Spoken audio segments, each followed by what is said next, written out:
Here's how I connect my backing from my fly reel to my fly line.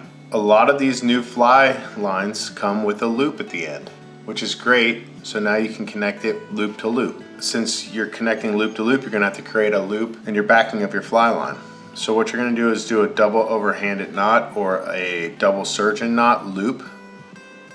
So double over about 6 to 8 inches of line. Now form a loop in it like so. Now pinch it and just go through twice. Once. That makes it the double surgeon. But it's basically just a double overhanded knot. I'm going to pull it so we have plenty of extra line there. And now you can just pull it tight.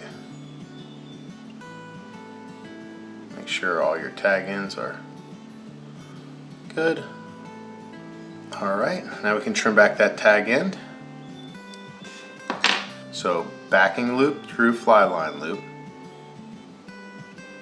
Pull out so you can fit your entire spool of fly line through the backing loop. Now pull it tight, and you want your loop to sit like this. See that?